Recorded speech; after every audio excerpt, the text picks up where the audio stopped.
Hi welcome back to my channel.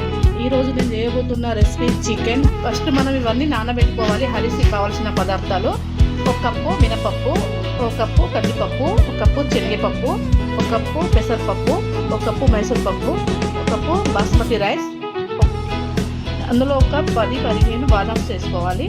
కాజు ఒక 5-6 కాజు వేసుకోవాలి. అలాగనే 1 కప్పు నాటు రవ్వ వేసుకోవాలి. ఇవన్నీ ఒక 2 అవర్స్ ముందుగానే నానబెట్టుకోవాలి. వీటిని మనము ఇవన్నిటిని మంచిగా వాష్ చేసేసుకొని ఒక 2 అవర్స్ నానబెట్టుకోవాలి. ఫస్ట్ వీటిని కడాయి పెట్టుకోవాలి. తర్వాత స్టవ్ ఆన్ చేసుకొని ఆయిల్ వేసేసుకోవాలి.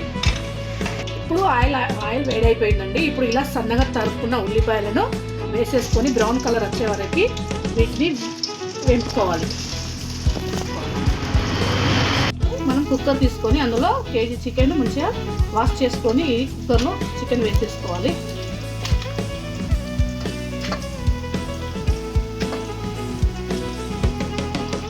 ఇప్పుడు చికెన్ వేసిన తర్వాత ముందుగా మనం నానబెట్టుకున్న పప్పు దినుసులన్నీ ఇందులో వేసేసుకోవాలి. ఆ తర్వాత మసాలాలు వేసుకోవాలి. దాల్చిన చెక్క, జాపత్రి, స్టార్పు,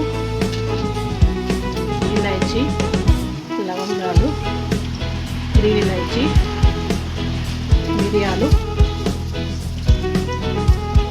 తేజ్పత్తా, షాజీరా వేసేసుకోవాలి. అలా ఇందులో ఒక 50 గ్రాములు పచ్చిమిర్చి వేసుకోవాలి. మనకి తగినంత కారం వేసేసుకోవాలి. మిర్చి, కొత్తిమీర, పుదీనా వేసేసుకోవాలి. ఇప్పుడు ఇందులో అల్లం వెల్లుల్లి పేస్ట్ ఒక 3 స్పూన్ వేసుకోవాలి. రుచికి సరిపడంత ఉప్పు వేసేసుకోవాలి.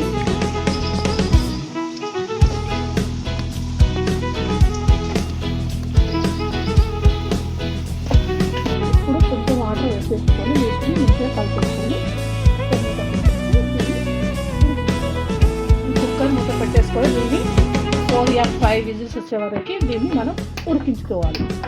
ఇప్పుడు మనము దీన్ని ఉడకబెట్టిన తర్వాత ఇలా చూసేసుకొని చికెన్ తీసుకొని ఇప్పుడు దీన్ని చికెన్ పీసెస్ని వేరే తీసేసి కొంచెం వీటిని విడిగా చేసుకోవాలి. దీన్ని ఇలా మ్యాష్ చేసుకోవాలి. బొట్టెట్టు ఇలా అయ్యే వరకు. ఇప్పుడు స్టవ్ మీద పెట్టేసుకొని నేను ఒక 3 టేబుల్ స్పూన్ నెయ్యి వేసేసుకుంటాను.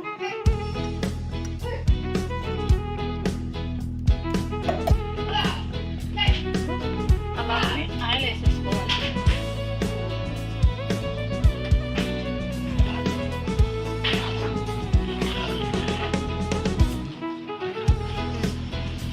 ఇప్పుడు లైట్గా కలిపేసేసుకోవాలి. కొంచెం ఆయిల్ వేసుకుంటాం.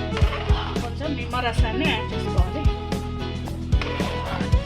ఇప్పుడు ఇది నెమ్మదిగా స్టవ్ మీద ఉడికించేసుకోవాలి.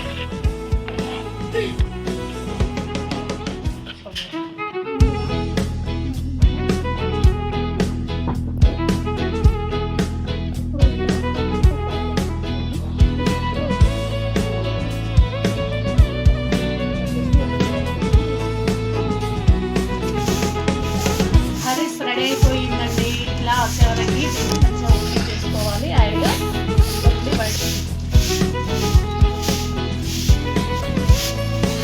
ఓకే అండి, హరీస్ రెడీ అయిపోయింది. నచ్చినట్లయితే లైక్